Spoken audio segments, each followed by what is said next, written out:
Gepleyer Azatlyk Radiosu.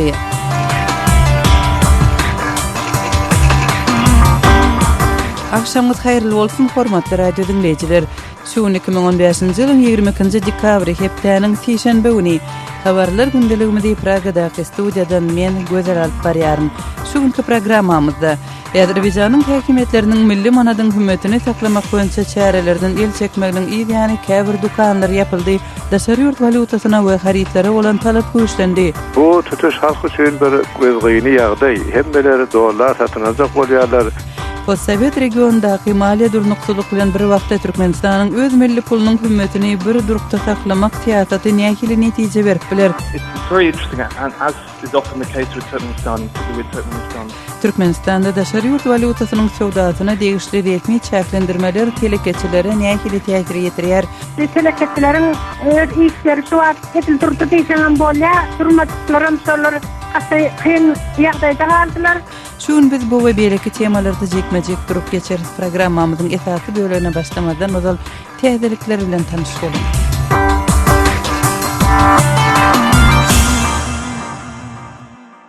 Ortiýatyň derňewçileri Kremliň sürgünlükdäki tanqidçisi öňki oligark Mikhail Khodorkovskiyň esaslandyran Sahavatlylyk fondunyň ençeme işgäriniň öýüne dökdiler. Khodorkovskiy açyk Ortiýada atly fondunyň 22-nji dekabrda aýtmagyna görä, işgärleriň öýlerine Khodorkovskiýnyň tutsaklagyna sebäp bolan 2013-nji ýylyň jinaýatçylyk işi bilen baglylykda reýt geçirilipdir. Ortiýatyň derňew edarasy bu maglumaty tasdiklady. Açyk Ortiýat fondunyň aklawçysy Sergey Badamşyn 7 işgäriň öýlerine reýt geçirilendigini Twitter arkaly habar berdi. Şu aýyň başynda derňewçiler Khodorkovskiýni 1998-nji ýylda Sibirli häkimi öldürmekde aýpladylar. 2013-nji ýylda Putin tarapyndan amnistiýa edilen Khodorkovskiy 10 ýyl türme tutsaklagyny başdan geçirdi. Bir wagtlar Ortiýatyň iň baý raýatlarynyň biri bolan häzir Londonda ýaşaýan Khodorkovskiy özüne garşy edilen aýplamalary ret edýär we prezident Putini Ortiýatyň konstitusiýasyny depelemekde hem ýurdy çökermekde aýplaýar. Ortiýatyň we Awganystanyň kanun goraýjy resmiýetleriniň bilelikde geçiren çäreleriniň netijesinde 600.000 tonnadan gowrak tirek ele alınıpdyr. Ortiýatyň neşe gödekçilik boýunça gullugynyň başlygy neşäniň dekabryň ortalarynda Awganystanyň Demirgazagyndaky Doşy şäherinde ele alynanlygyny aýtdy. Viktor Ivanov 22-nji dekabrda Moskwada geçirilen matbuat konferensiýasynda neşäni Awganystanyň neşe garşy polisiýasynyň Ortiýatyň beren maglumatlarynyň esasynda ele salanlygyny habar berdi. Ivanov Tiregen Awganistandan Türkiýe barýan ýük ulagynda tapylanlygyny habar berdi. Britaniýa Awganystanyň Helmand welaýatynyň Sangin etrawynyň Talibanyň eline geçenligi baradaky maglumatlardan soň bu ýere öz harbiýlerini berdi.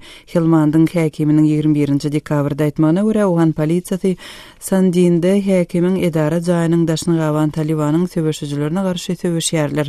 Şeýle-de ol şähere barýan ähli ýollaryň Talibanyň goly astyndadygyny belledi. Britaniýa az sanly harbiýlerini Helmandda maslahat beriji rolda ýerleşdirýänligini aýdypdy. Londonyň Times gazieti Britaniýanyň elit ýörüýte howa güýçleriniň 30 etkerinden ibarat birliginiň şeýle-de Birleşen Ştatlaryň ýörüýte güýçleriniň 60 çemesi harbiýatynyň Awgan güýçlerine şäheri goramaga ýardam bermek üçin iýeriljekdigini habar berdi. Goranmak ministrliginiň matbuat gullugy harbiýleriň söwüşlere gatnaşmajagyny Reuters agentligine aýtdy. Britaniýa Awganystanda öz söwüş çärelerini geçen ýylda tamamlady, emma ýurtda Awgan goşunlaryny türgünleşdirmek üçin 450 çemesi etkerini saklaýar. Iraqyň güýçleri Ramadini İslam döwleti toparynyň elinden almak boýunça çäreleriň çäginde şäheriň merkezini bombaladylar. Terrorizme garşy bölümleriň matbuat wekiliniň 22-nji dekabrda aýtmagyna görä, Iraqyň güýçleri Ramadiniň merkezindäki hökümet toplumy urundaky söwüşlerde üstünlük gazanypdyr. Sabah al-Namani Iraqyň howa güýçleriniň hem ýardam berenligini aýtdy. Bagdaddan 100 kilometr uzaklykda ýerleşýän Ramadi şäherini söwüşçileriň elinden almak boýunça harby çäreler geçen aýda şäheri öpçünçülükden kesmek boýunça bir aýlyk gabawdan soň başlanypdy. Anbar welaýatynyň paýtagty Ramadi maý aýynda batylyp alındy we Irak merkezi hökümetiniň uly şowsuzlyklarynyň biri boldy. Birleşen Milletler Guramasynyň resmisi Siriýadaky konflikti çözme ugrunda Jenewada ýanwar aýynda täze gepleşiklerin geçiriljakdygyny aýtdy. Birleşen Milletler Guramasynyň Jenewadaky edarasynyň başlygy Michael Mollerin 20-nji dekabrda jurnalistlere aýtmagyna görä gepleşikler Birleşen Milletler Guramasynda geçiriler, emma taýyk wagt ma'lum edilmedi. 18-nji dekabrda Howpsuzlyk Geňeşi Siriýada parahatçylyk prosesi ugrunda indikaýda hökümetiň we opozisiýanyň arasynda geçiriljek gepleşiklere bir agızdan goldaw bildirdi. Geçen ýylda geçirilen şeýle gepleşiklerin iki tapgyry prezident Başar al-Asadyň ykbaly bilen baglylykda şowsuzlyga uçrady. 5-nji ýyly gadam watan konflikt zerarly Siriýada azyndan 250 000 adam wepat boldy. Bosniýanyň polisiýasy Islam döwleti toplaryna gatnaşykda guman edilýän 11 adamy tutsak edenligini aýtdy.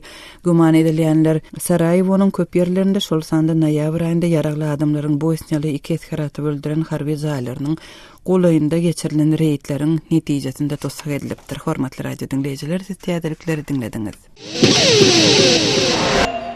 Gepliýär Azatlyk radiosy. Habarlar gündeligimizde başlaýar. Azerbaýjanyň öz milli puly manadyň daşary ýurt walutalarına bolan gatnaşykda hümmetini saklamakdan resmi derejede el çekmegi manadyň tiz hümmetini gaçyryp başlamagyna getirdi. Onuň netijesinde ýurtda käbir dukanlar ýapyldy. Adamlar manatlaryny daşary ýurtlaryň pullaryna çalışmagy ýa-da haris satyn almagy finansiýarlar.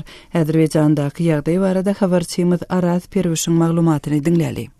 Azerbaýjanda pulun hümmetiniň güýçlü derejede aşaklamagy, dukanlaryň ýapylmagyna we adamlaryň öz manatlaryny çet ýurt pullaryna çalşyrmak ýa-da durnukly hareketlere öwürmek üçin basabaslyga düşmegine getirdi. Bu tutuş halk üçin bir gözgýyny ýagdaý. Hemmeleri dollar satyn aljak bolýarlar. Muny hem diňe sandyja banklar satýar.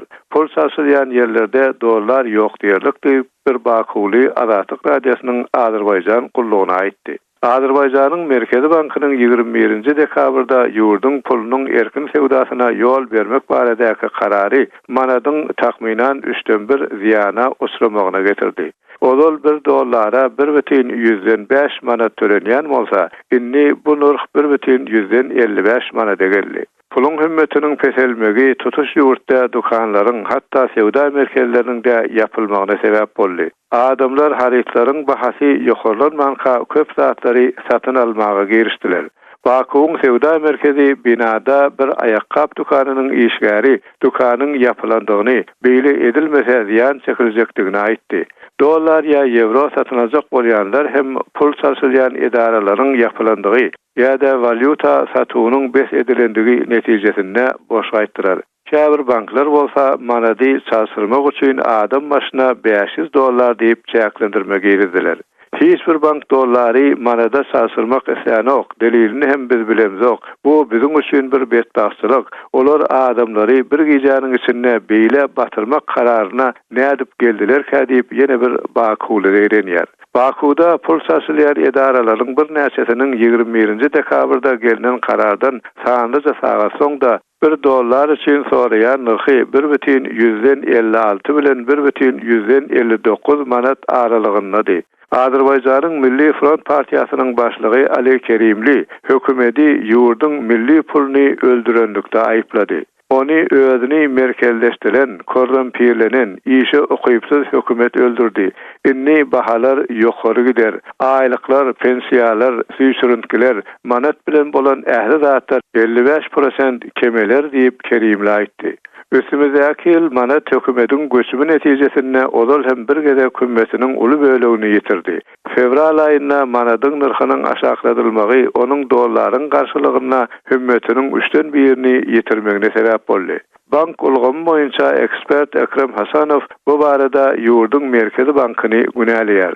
Soňky ýyllarda beýleki ýurtlaryňda erçemesi öz pullarynyň narhyny peseltdiler. Ýöne Azerbaýjanyň bolşýaly hiç bir ýerde halka we kompaniýalara ýeten çylnaky ziýan ýok diýip Hasanow aýdýar. Ol manadyň narhynyň peseldilmegi Azerbaýjanyna köp banklaryň çökmegine getirer diýip sözüniň üstüne goşýar. Manadyň narhy fevral aýynda peseldilmedinden sanly jehepdeň Azerbaýjanyň prezidenti Ilham Aliýew manady dünýäniň iň durnukly pullarynyň biri diýip atandyryp, çet ýurtları we kompaniýalary pullaryny manady urup saklamaga çagyrypdy. Iqtisadiyetçiler Azerbayjanyň öz pulunyň erkin sewdasyna yol bermegine sebäp bolan nebitüň global bahasynyň aşagdygy diýerler. Bakudaky hökümet döwlet büdjeti üçin nebit gaz eksportuna aşa garaşly. Habarçymat Aras Perwişiň maglumatlaryny dinlediňiz. Azerbaýjanyň öz milli pulunyň hümmetini emeli ýoldan saklamak çärelerden el çekýänligini ýylan etmeginden öň ýylyň dowamında Gazagystan hem öz milli puly teňgäniň erkin kursuny ýylan edipdi. Bu ýurtlar valyuta çalyşyk kursuny emeli ýagdaýda saklamagyň hususanda öz ýurtlary üçin uly çykdyjy bolýandygyny aýdypdy. Türkmenistanyň öz manadynyň kursuny ençeme ýyllap belli bir derejede üýtgewsiz saklap durmagy ýurduň ykdysadyetine nähili täsir ýetirip biler. Bu arada Britaniýanyň The Economist jurnalynyň habarçysy Alex Nice bilen geçirilen söhbetdeşligi dinläli. Alex, mälim bolşaly düň Azerbaýjanyň milli pul birligi hökümetiniň 3/1 bölegini ýitirdi. Beýle ýagdaýlary ozalky Sowet Soýuzynyň düzümine giren beýleki döwletlerde hem synlasa bolýar. Muňa näme sebäp bolýar?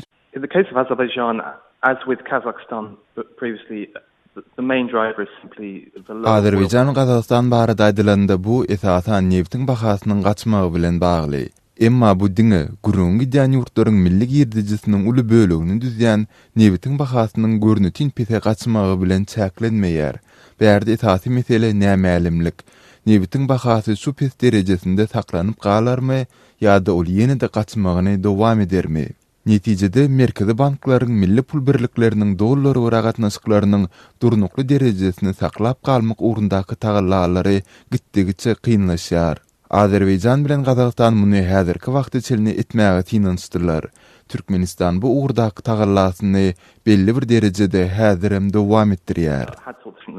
And likewise as Turkmenistan currently does still. Türkmenistanyň masalynda has jikmejik durup geçäýseňiz, Türkmenistan haýsy sebäplerden uğralyp häzirki maliýe siýasatyny ýöredýär. Well, it's very interesting, and as is often the case with Turkmenistan, particularly with Turkmenistan. Türkmenistanyň ykdysadyetinde mali pudugynda bolup geçýän ýagdaýlar barada gurrun edilende hiç wagt takyk bir zada aýdyp bolmaýar. Ýöne bilsimiz ýaly, Türkmenistan ýakynda özüniň milli pul birliginiň hümmetini täzeden kesitledi. Bu hem öz gezeginde ýurduň ykdysadyetinde möhüm meseleleriň bolup geçýändigine saýatlyk eden bir delil boldy. Mundan soň hökümetiň sosial hyzmatlaryny kesmek, aýlyk haklaryny wagtynda töläp bilmezlik ýaly ýagdaýlaryna saýat bolduk. Türkmen häkimetleri häzir aglaby administrativ çäreleriň üstü bilen pul birligini resmi usulda kesitinen derejede saklajak bolýar. Emma munyň näme derejede netijeli boljakdygy ýa-da manadyň hümmetiniň täzeden kesitlenjekdigi baradaky sorag açyk bolup galýar. Bizde anyk tanır bolmasa-da energiýa terişdeleriniň bahasynyň pese gaçmagy sebäpli Türkmenistanyň belli bir mali kynçylyklaryny çekýändigini çaklap bilýäris. Bu ýagdaýlarda milli pul birliginiň devalwasiýasy logik bir ädim bolsa-da munyň siýasy töwekkülçiligi hem bar. Devaluation would seem logical, but on the other hand, of course, it does have political risks attached to it. Nähili töwekkülçilikler bar? Well, I mean, a devaluation is a very public sign that in some senses policy has... Devalwasiýa bu alınıp barılan siýasatyň şowsudyga uçrandygyny görkezýär. Eger de milli pul birligi dollar görä kesitli bir derejede saklanýan bolsa, munyň bilen baglylykda käbir tamalar we borçlar döreýär. Eger de bulary hötde gelmek başartmasa, onda ykdysadyete bolan ynam gaçýar. Bu ýagdaýlarda inflasiýanyň derejesi hem uly depkinler bilen ýokarlanýar.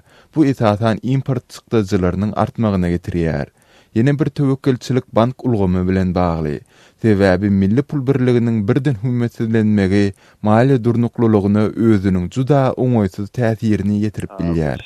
Sudden changes to the exchange rate can impact negatively on financial stability. Azerbaýjandaky we Gazagstandaky ýagdaýlar göz öňünde tutulyp aýdylanda häzir aşgabat bolmajak zady boldurjak bolýar diýip bilersmi? There are alternatives to devaluing, but they're pretty painful. Devalwasiýanyň ornuny tutup biljek başga da ykdysady mehanizmler bar, emma olaryň diýsen agyr netijeleri bolýar. Munyň bir ýoly importy çäklendirmek.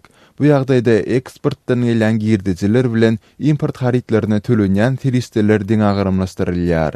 Ýene bir ýol bu importy bir taraplaýyn. Başgaça aýdylanda adamlaryň dollar edinmek mümkinçiliklerini çäklendirmek. Häkimetler ilata göýberilen jigmetçilik çykdyjylaryny hem kemeldip bilýärler. Garad milli pul birliginiň hümmetini taklap biljek çäreler bar. Emma munyň netijesinde tutus ykdysadyet we ykdysady çäreler ezirsek ýer. Her türlü ýollar bar. Emma olaryň oňoýsuz netijeleri hem bar. There are payoffs in both directions, but it is possible to maintain the peg, but that isn't cost-free either. Bu ýagdaýlarda nämelere garaşyp bolýar? Well, I mean, it's hard to say. I guess the most obvious thing we've seen is a reduction in. Öňünden bir zatlar aýtmak kyn. Emma biz Türkmen hökümetiniň jemgyýetçilik çykdyjylaryna azaldyp bu uğurdaky maliýet ýatytyny gysyp baslandygyny görýäris. Howa ýakynda Türkmenistan uly mukdardaky maliýet sermaýe proýektleri bilen çykyş etdi. Emma bularyň ähleti uzak möhletleýän çäreler. Başga bir tarapdan ozal hem belleşim ýaly Türkmenistanyň ykdysadyetine degişli maglumatlar köp däl. Bolonlaryny da bil baglap bolmaýar. A lot of the economic data, there's very little of it, and it's not particularly reliable. Siz öz Twitter hasabyňyzda Azerbaýjandan soň Türkmenistan manady öz erkine goý beräýmese diýip ýazdyňyz. Siz ýagdaýlar şeýle derejede özgerer öýdýärsiňizmi?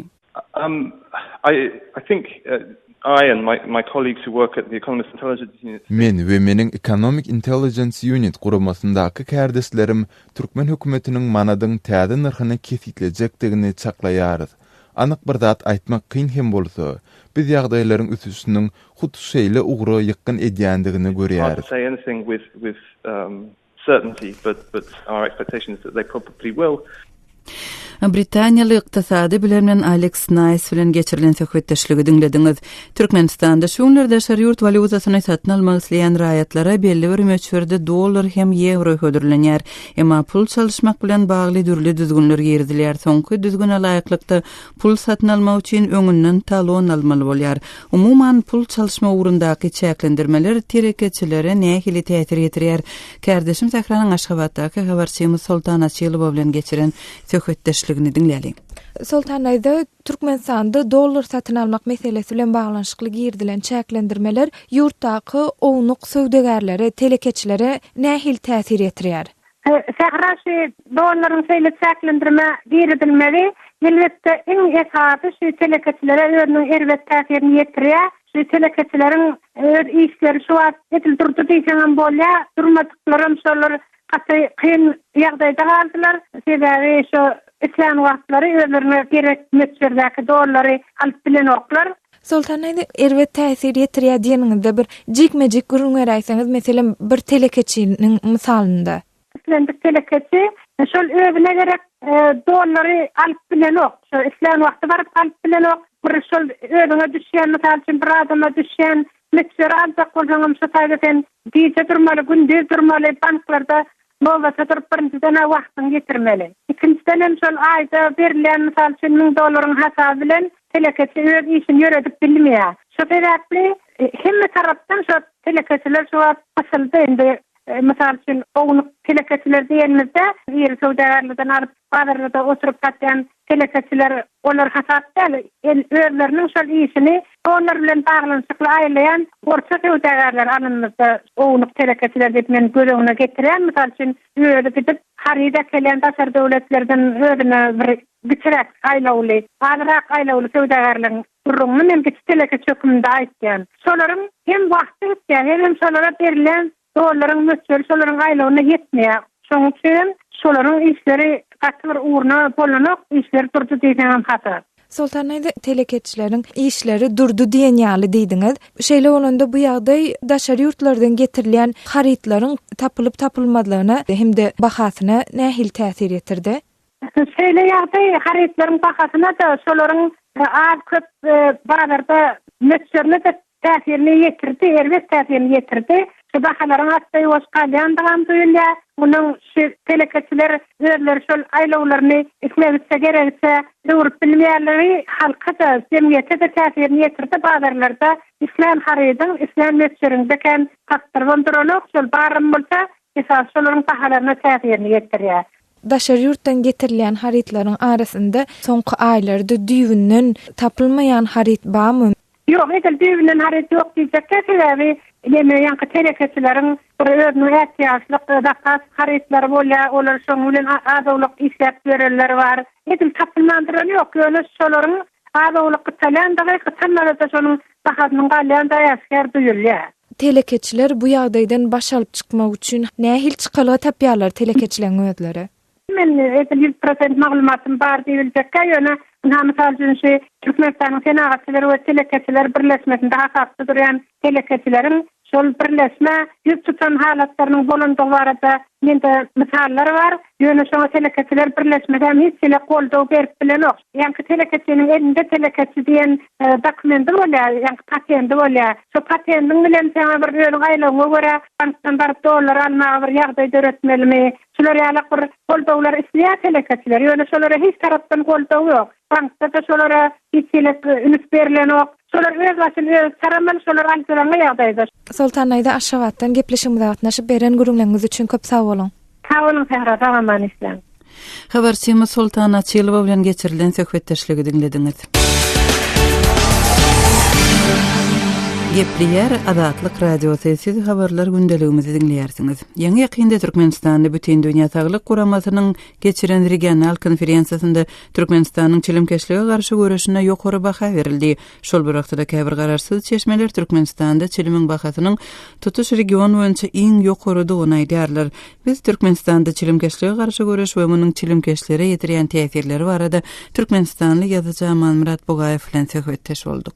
Amanmurat aga, Türkmenistanda temmäki önümlerinin sewdatyna degişli, çilim çekmek temmäki önümlerini ulanmaklyga degişli dürli çäklendirmeler bar. Ýa-ni bir näçe ýyl bäri bu çilimkeşlere nähili täsir edýär? Çilimkeşler nädip gün görýär? Şu barada gurrun berätiňiz. Ýanky aglan täreleriniz bir çilimkeşlerin öňüne goýulan, öňüne basılan bir uly böwet, galy bersede bir diňe çilimkeşler, eýsem çilim sewdasyny diýen dukanlar ýa-da ýeň atlynyň çilim sewdasyny diýen şahsy adamlar üçin bir uly böwet. Esasen çilimkeşlerin köpsi nasa geçdiler.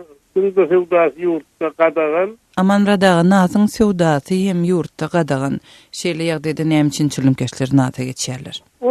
Birinci sırada nasıl için bolsa yerli önüm onu tapmagansa, galy bersede onu bakagan bir çilimkeşler üçün, naskeşler üçün o diyen bir diyorluklular, o beýle bir gymmat taryplar, meselem ýokary sortly çilimin bir kutusuna edýän süýüni naskeşiň bir aýda atsak nasanyň bahasyna ýetýär. Naskeşden bir ýeň astyndan edilýär, ogrunça edilýär. Amanmurat aga, indi şol çilim sewdasyna gezek gelende käbir maglumatlarda Türkmenistanda çilimiň bahasynyň Merkezi Aziýa boýunça iň ýokarydygy aýdylýar. Türkmenistanda nähili çilim satylýar we çilimiň bahasy näçe?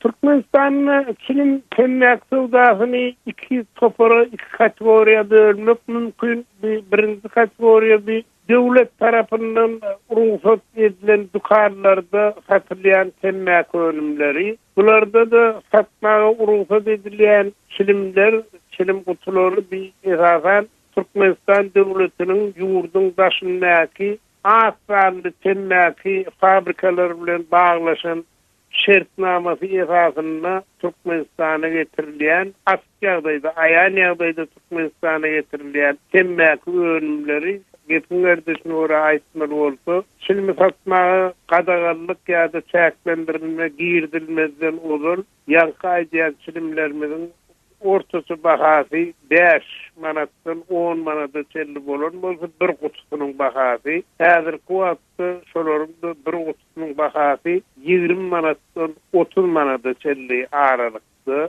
İkinji kategoriýada çilimler bular ogruýun gaçakçylyk ýolu bilen getirilýän ýokary sortly temmäki önümleri. Bular esasen eger daşyndaky ýazgylara anansaň onu aýlyk ýurtlaryndan Arap emirliginden gene gaýrydan şon ýaly ýurtlardan getirilýän çilimler. Olaň dogrudan temmäki ýokary sortly şeýle çilimleriň bir kutusy 40 manatdan 60 manat aralygynda. Olar çilime temmäke garşy görüş gadaganlyk yglan edilmezinden olur. Şolaryň bir kutusynyň bahasy ortasy 15-20 manat. Dollara getirende bir ortasy 8 Amerikan dollaryna deň bolýar. Şu ýerde de ýene bir bellemeli birbirinden şu çilimleri yurda aslan getirmek kadagan, katsa kari tökmünü ferediliye, şeyle çilimleri yurdun başına siyahata ben öz yanı bilen öz hazatlarım için getirdim deyip 2 blok, o blok bulunmadı her senin içinde 10 çilim molya demek 20 çilimi öz yanı bilen art gelip biliyadi. İnni hazır sol getirilen çilimde 2 kuta sellarıldı. Türkmenistanda gadagançylyklardan başga çilimkeşlige garşy göreş diýilende nähili çäreler ilat üçin el yeterli, nähili çäreler hödürlenýär. Çilim çekmeyi bir etmek isteyen, çilimkeşlikten başlaşma isteyen adamlara medisine kömegi verilmeye dikmen önemli ait bolur sebebi yurtda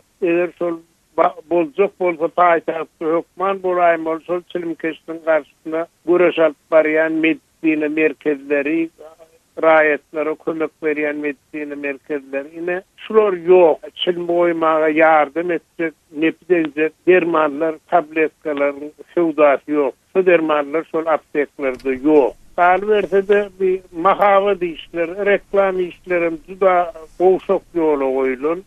Aşgabatly ýazyjy Murat Bogaýew bilen geçirilen töhbetdeşligi dinlediňiz. Owanistanly etnik türkmen şahyry Hoja Nefes Musaýit aradan çykdy.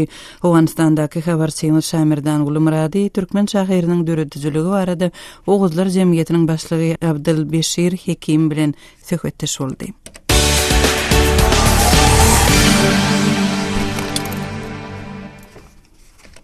Awgan türkmenleriniň görnükli şahyry Hoja Nefes Musaýit aradan çykypdyr.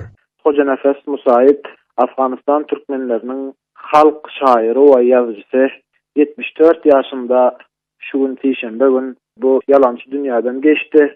Hoja Nefes Musaýit Afganistan türkmenleriniň içinde özünden köpkän ýadygärlikler, köpkän kalamy işlerde bärde goýup geçdi. Ol hem diňe Awganistan Türkmenler üçin de belki hem dünya Türkmenler üçin hem ullakan etmeli işlerini özgedegi bilen merhum şairimiz edip geçti. Hoja Nefes Musaýitda dine şiirlerinde bir hammasi şiirleri, wetensewerlik şiirleri, ışık şiirleri aýratynam özüniň bir ýolu baty.